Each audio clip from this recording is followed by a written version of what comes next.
Somebody lift your hand and say, God, help me stay in truth. Welcome back, Truthers, to the Tell Me the Truth podcast. My name is Lynn, and I'm here with my friend Ethan. Hey. And I'm here with a very, very special guest. She is my aunt. She is, just very close to me in a very close way, obviously. And this is Minister or Evangelist, I don't know your title, whatever you go by, Sister Missy. It's fine. She comes from Cam Ministries. And yeah, we're happy to have you here. Hi everybody, glad to be here. So excited. Here. Yeah. Alright, so then as tradition, we're going to start off with a Would You Rather. Would you rather? And today's Would You Rather is, would you rather experience the walls of Jericho or the Red Sea? Okay. Do I have to answer why? You can. Would I rather? I probably would. Ooh, those are both good ones. The Red Sea, I think. What you got, E? I'd say the Red Sea. It's a little more climactic. The walls falling is cool, but seeing like a sea part, like a highway, I agree. I think that'd be sick. Seeing like a whale just. Yeah. What about you, Lynn? I'd obviously go with the Red Sea. Animals. Animals. My thing. Of course, her thing. Yes. So let us know what you would choose on Instagram, TikTok, YouTube. Let us know in the comments and all that fun stuff. Awesome. All right. So diving into. Here we go. Tell us a little bit about yourself. A little bit about me. I am a mother of 4. All boys, 1 girl. I'm married. I've been married for 12 years. I'll tell the natural stuff about me first. I'm a hairstylist. I've been doing that for 30 years. I am a 5th generation apostolic, a long line of apostolic women, preachers, ministers. I grew up at Christ Temple until maybe my teens, and then I went to Agape for a very long time. That's like my foundation. I feel like that's where I really learned how to be saved. And then after my mom died, I transitioned. I went to Mount Zion, which is now Cam. And so over there, I'm a minister. I am the youth leader. I'm an adjutant.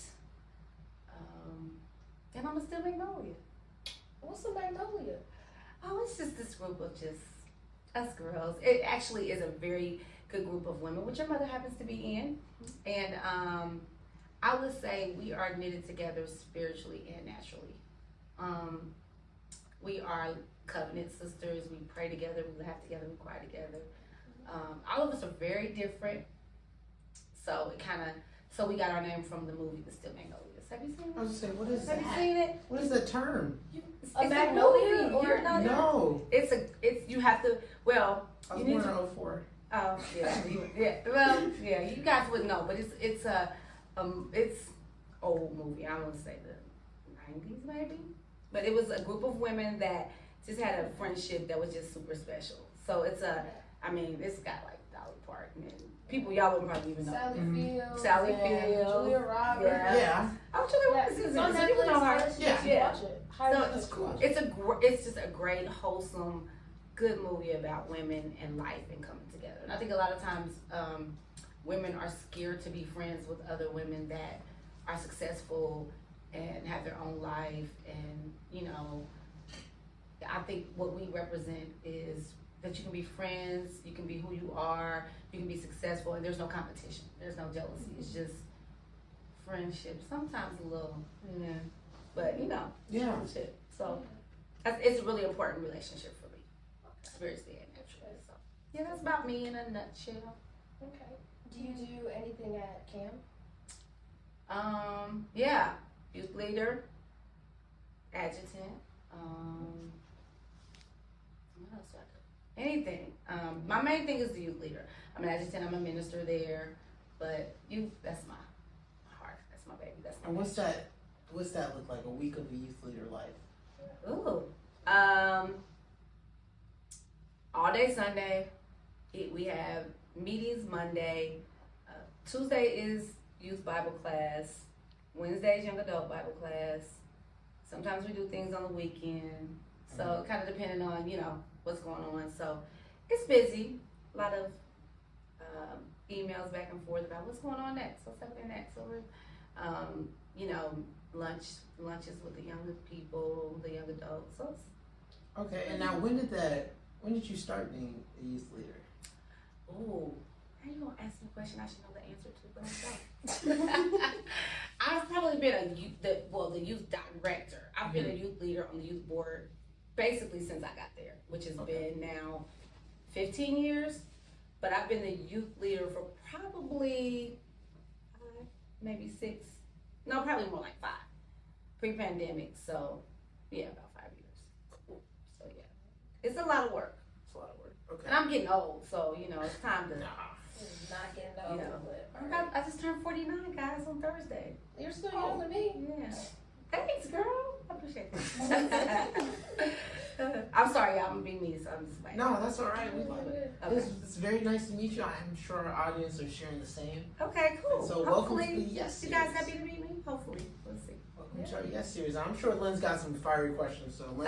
We're gonna see. So you said you're a youth leader, and you said you're a mom. So Yes. what does a day in a life like as a mom look like, or week, I should say? Oh, a week of. So my kids are all 10 years apart, and then I have an inherited son. That's what I call him. So with the 2 boys being grown, it's not as hectic. But Corey is in volleyball. She's in middle school. She praise dances for the church. So it's quite busy. I think between September and like March is volleyball season. Mhm. She goes from school to the academy. I can't hit the stuff. I'm a hand talker. It's busy. Yeah. And it's learning how to balance it all.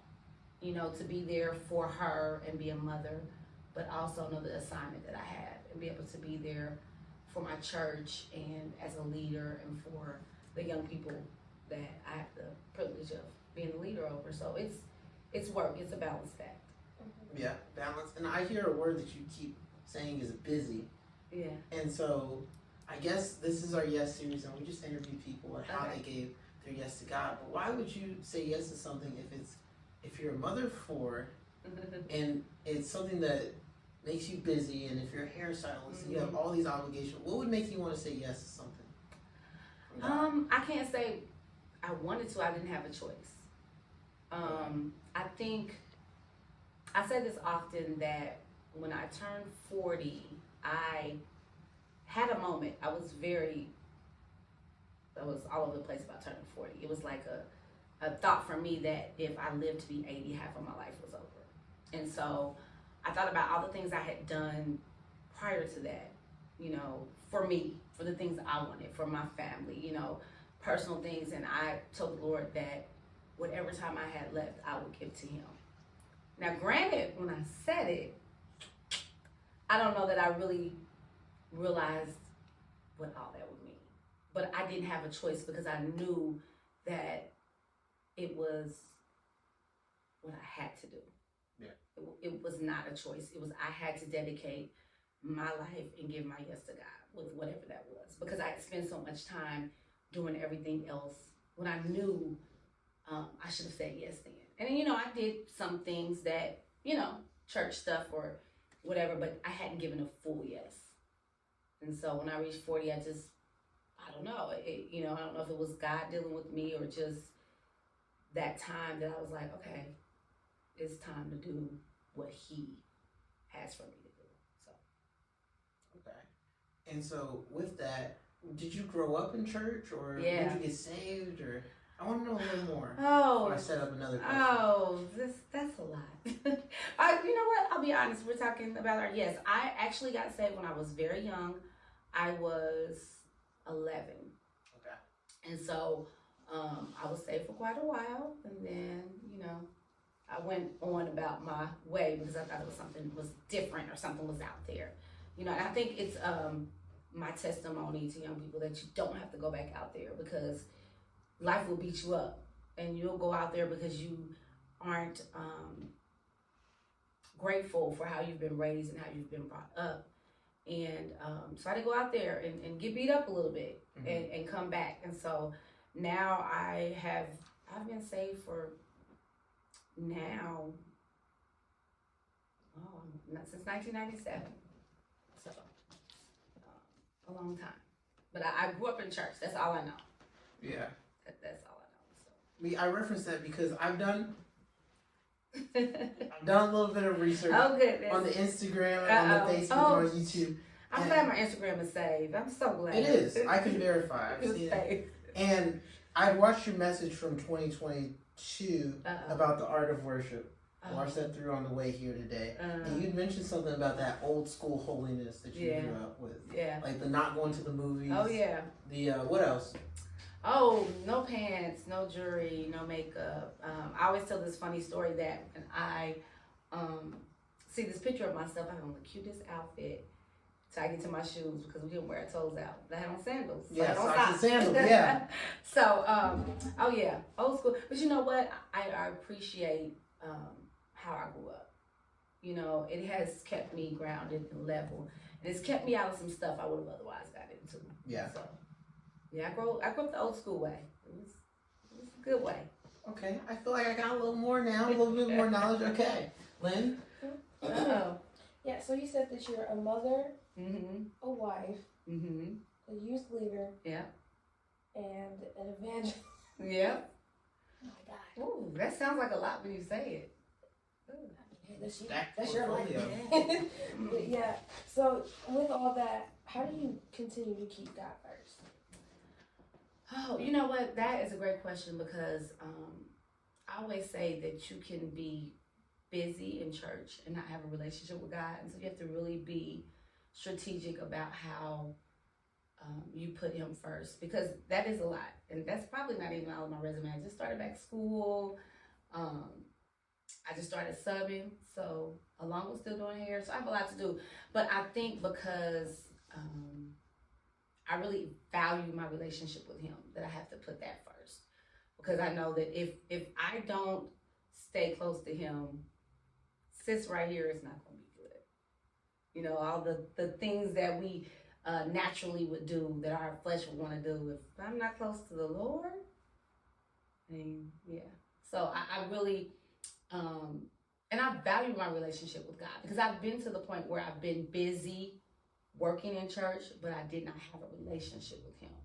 And so when those two collided and I had to really develop a relationship with him, it was work. And so I don't want to have to start that process over again. You know what I'm saying? So I have to make that my focus every day, to talk to God. And I am a worshiper at heart. So I'm not really a listener to music. So when I'm in the car, I'm talking to Jesus. I'm having our time. You know, I don't do a lot of music and radio and stuff, because that's my time to kind of, and I'm always driving somewhere with Jesus. So, you know, so that is my relationship with God is the most, and I love my family. I love my children. There's nothing I wouldn't do with them, for them. But my relationship with God is number one. So it's my top priority. And have the mags or the steels, have they encouraged you in that? No. I'm no, sorry. just playing. The mags and the steels, you gotta elaborate for me. Oh, because, yeah, that's you know, sometimes with the mags, sometimes with the steel Magnolias, so you just Oh, shorten it up. Yeah. See, I didn't know that we were on like what that nickname. Yeah. I just learned what a Magnum steel Magnum I see, you don't remember right yet. Okay, I got you. Okay. So the Magnum steel, I got you. Yeah. I'll stay in my corner. You know, but right, I was being funny, but no, honestly, it's funny. Lynn, you've been with us sometimes. We can go from laughing to crying to watching a movie to talking about Jesus to arguing about, you know, how you should live your life, what you should do, what you shouldn't do. So, yeah, they're definitely a benefit. Not too long ago, one of us was just it's funny because we can be going through a moment, and it's usually all of us are in a different place. I'm always in the car for some reason. I have to pull over. We have to pray and cry out to God and speak in tongues. And I'm like, people are probably looking at me like I'm crazy. But that's how we are for each other. So, definitely. It's definitely. And your mother. She keeps us saved. Mm-hmm. Sister Keisha, you know her. Oh yeah. She keeps us safe, sanctified, and filled with the Holy Ghost. So Of course she is. we don't have a Of course, choice. Weezer would do that. Weezer would. Yeah, you need to see who Weezer is, so you can see if Yeah, that's you Keisha. do gotta watch the movie. You gotta watch it. Oh, okay. So I'll watch it. Because everybody has a personality or a name from the movie. All of Yeah. us. I see. Yeah. So So Okay. like Truvy is the hairstylist. I'm Truvy. Therefore, she is Truvy. yeah, My mom. And there's 4? it's 5 actually. 5? Yeah. What is a magnolia though? What does that mean?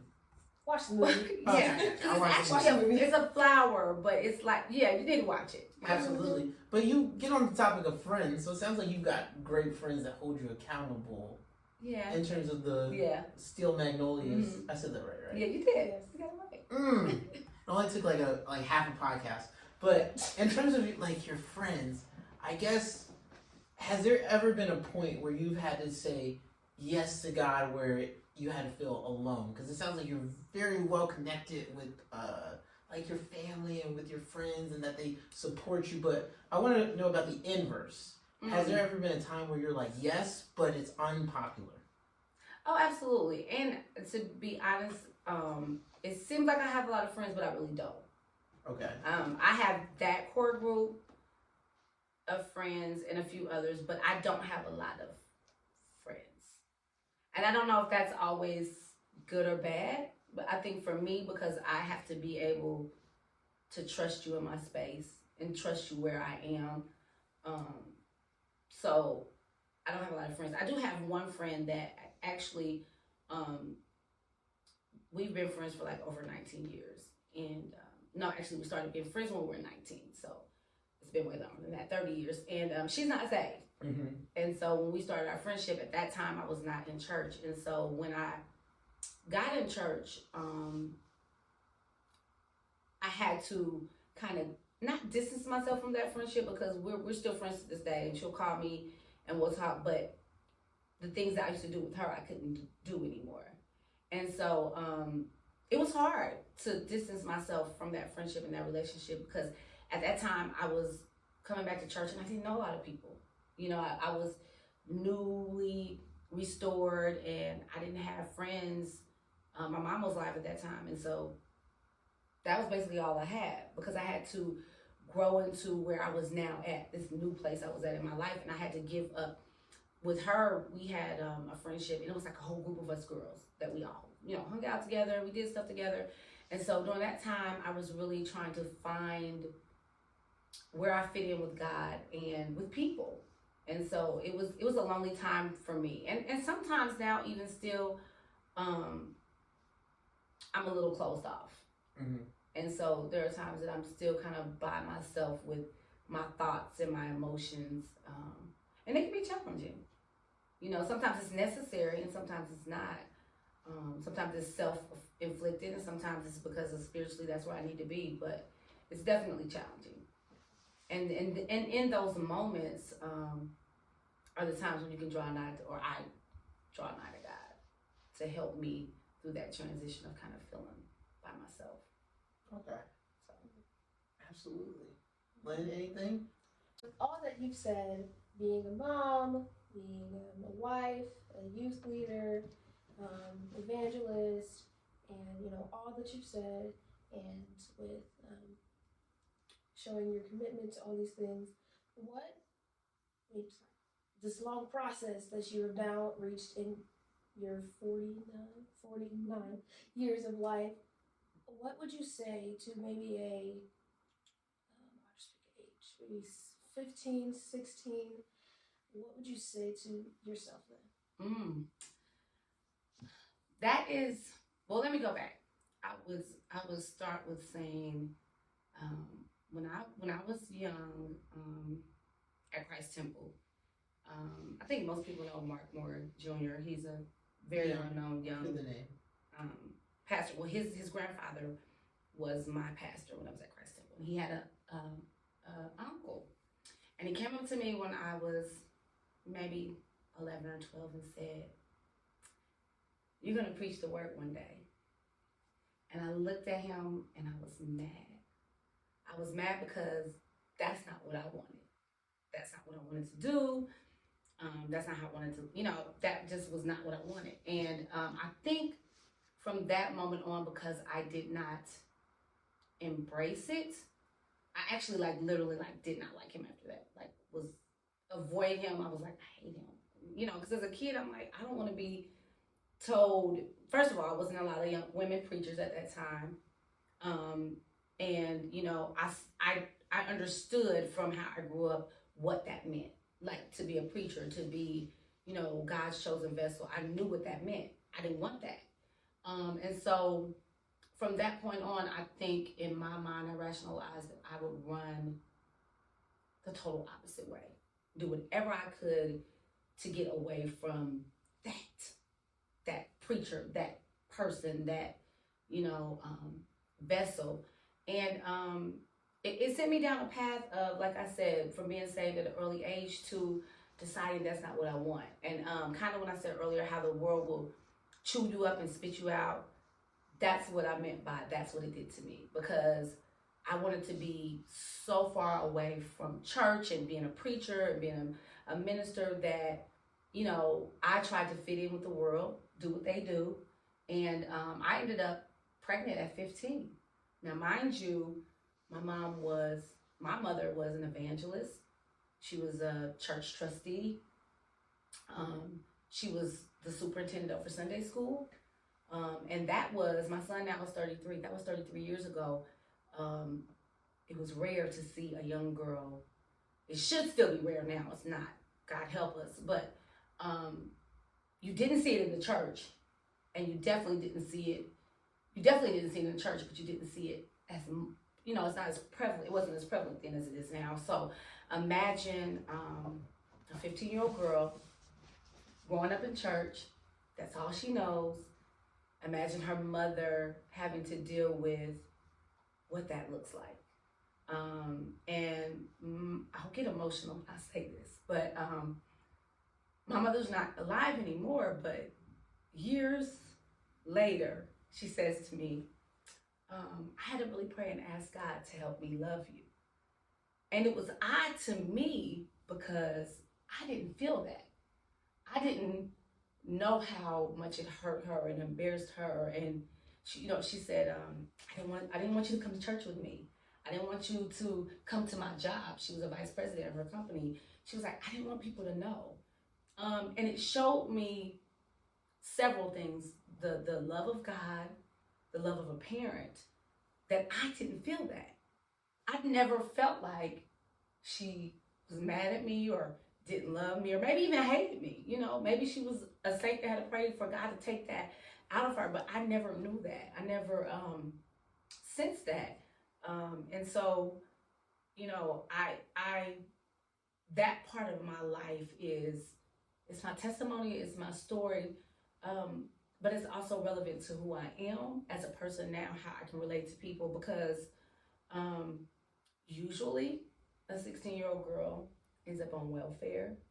Statistically, she won't graduate, she won't have a good life, she'll end up having more children out of wedlock, she's not going to be successful, her child, which mine was a boy, will be unsuccessful, in jail, not amount to much. And I'm grateful for the parents that I had, because even having a child at 16, my mother said, okay, you're having this baby, you can raise it, you're going to be a mother.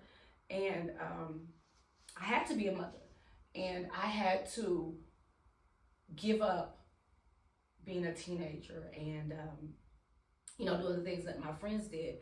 But I'm grateful to God for where I am at now, because most people would say, throw her away. She'll never amount to anything, or her child, or she'll never be fit for ministry, or God will never use her.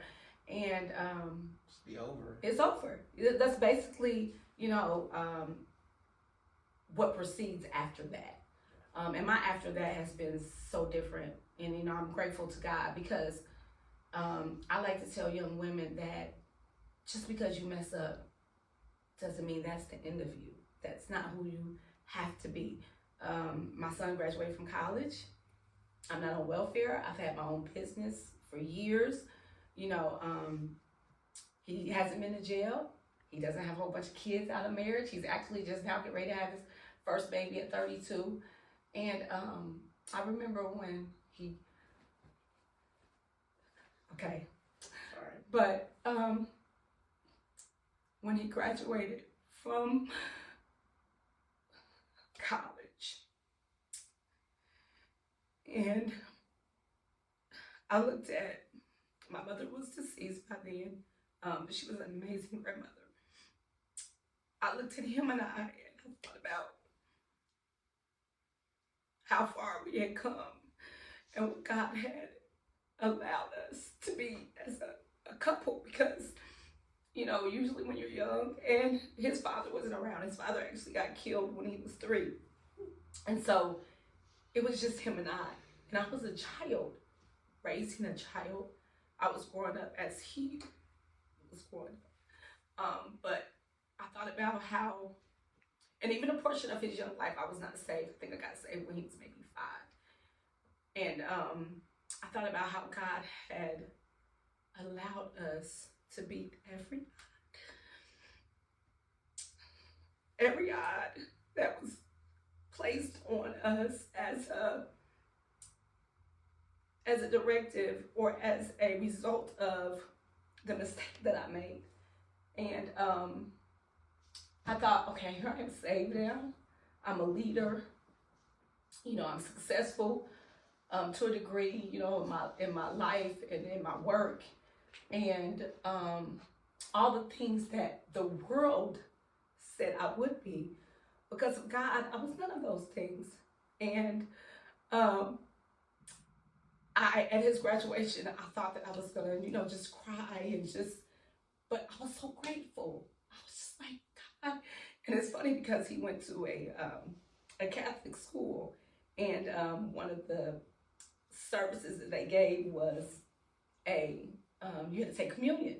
And so we got there and he was like, Mom, are you gonna take communion? And I was like, no, you know I'm not gonna take communion. But I just thought about how full circle it was that he was in a Christian school, and I was a mother who at 16 was able, with the help of God, to accomplish so much for myself and for my child. And that is not because of anything that I've done. It's not because I was great. It was because God saw in me, and he had already predestined my life for what it would be. And even, I say this all the time, that God won't even allow you to mess up what he has for you. He's not gonna allow you to jeopardize his will for your life. Now, he'll let you go through some things. He'll take you through some things. And if you choose to go down that path, he'll allow it. But at the end of the day, what he has established for your life, what his will is for your life, he's going to get it out of you one way or the other. But it's your choice of how you choose to allow that to happen.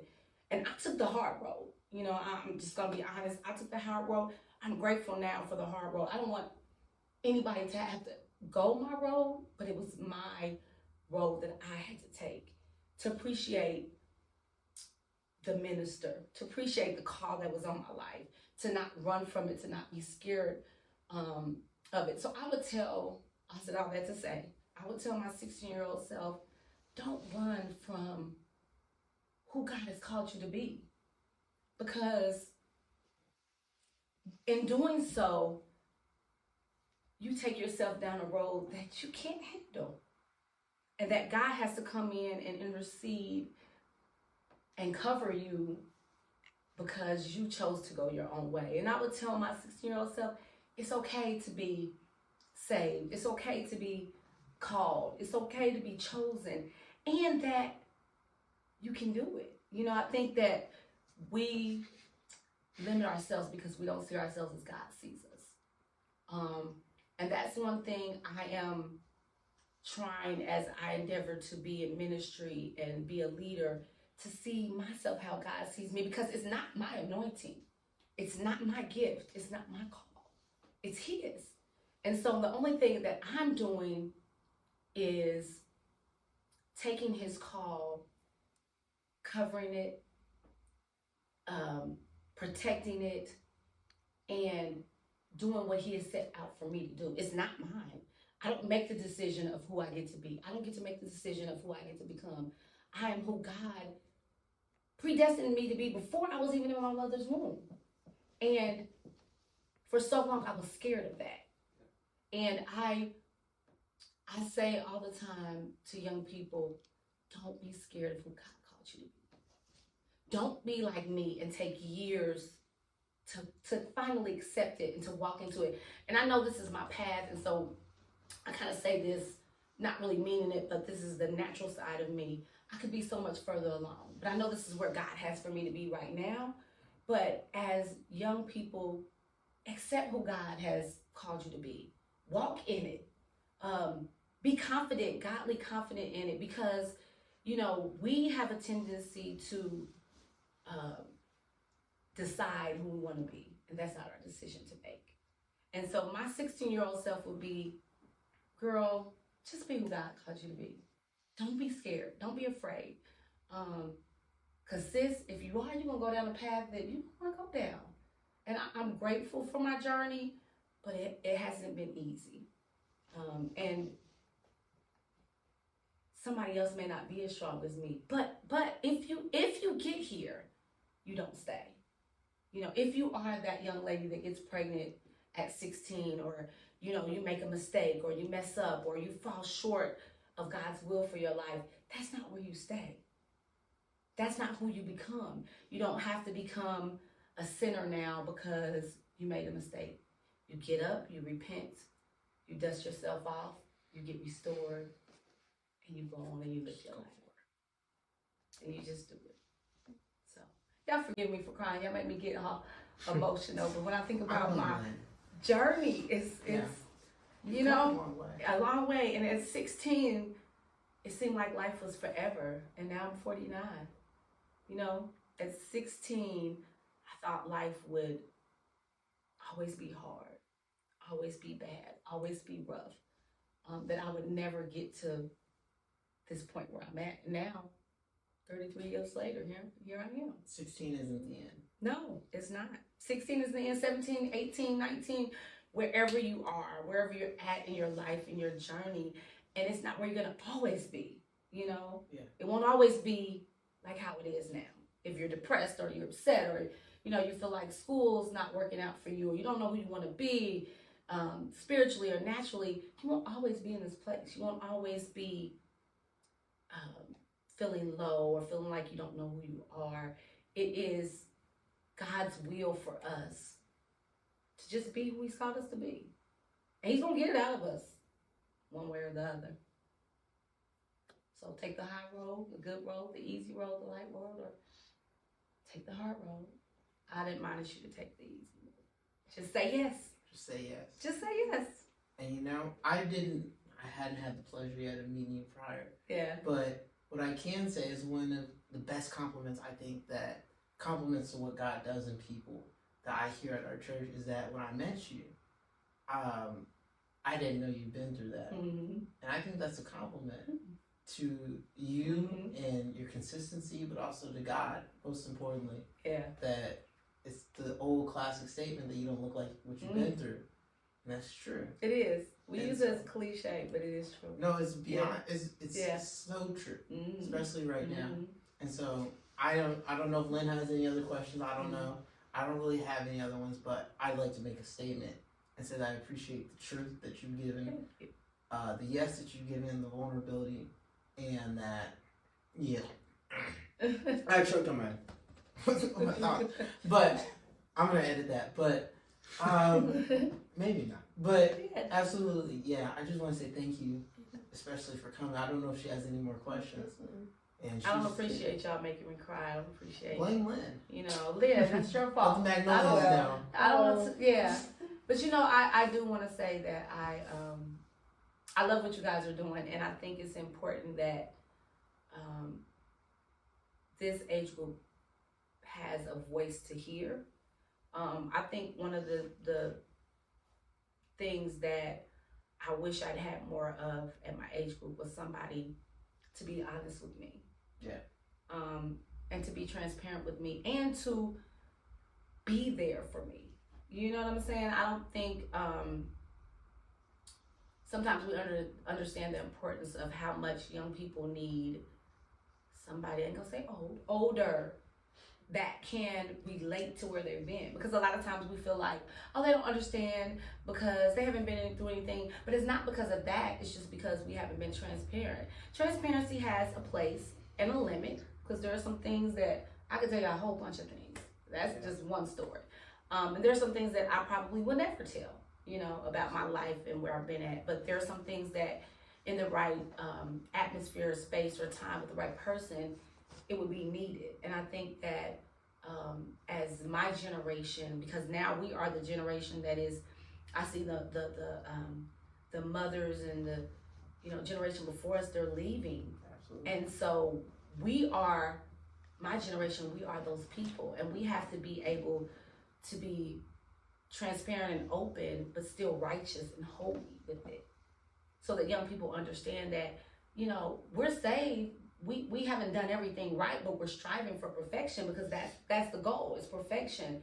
And just because we've fallen short doesn't mean we didn't get back up. And I think that young people can be saved, they can live holy, they can live righteous, but they also need to know, if by chance, God forbid, that they don't, you still can. Because there's somebody like me that, you know, went out there and did not always live righteous and holy, but can now say that I love Jesus with every fiber of my being. He's number one in my life. There is nothing that I would trade for my salvation. There's nothing that I wouldn't give up in order to be saved.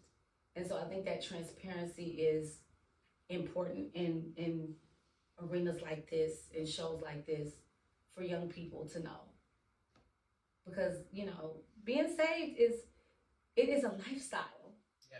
It's a lifestyle, and it's a lifestyle that is not always easy. It's not always acceptable to the world. But it's what God requires. Absolutely. So. And that requirement's never going to change. Never going to change. Be Holiness, be ye holy, for I am. I know you're going holiness without which no man shall see the we Lord. want to see it. Well, thank you, Sister Missy, for coming up. Thank you for having me. It was a pleasure to meet you, and I love this podcast. I loved recording it, and so, you know, I'm just glad that you came. What you researched on me, was it? Oh, it was good. Okay. It was really good. It was really good. See, Lynn already knows me, so was your research okay? Did I kind of? You passed. I passed. Did I pass? Yes, ma'am. Did I pass? Well, I love Jesus. Amen. So if I don't pass for any other reason, hopefully I pass for that. Well, this was the Tell Me the Truth podcast, and make sure to follow us at TMTT_podcast on Instagram, TikTok, YouTube, and every place that you watch. Besides Apple Podcasts, I don't think we got there yet. We're coming. We're coming, and we got a new poster too. Youth Revival, November 10th through the 12th. Great. Okay. Pull up. I'm gonna pull up. Cameron's gonna pull up. Absolutely. We love that. That would be epic. But yeah, this is the Tell Me the Truth podcast. And we're out.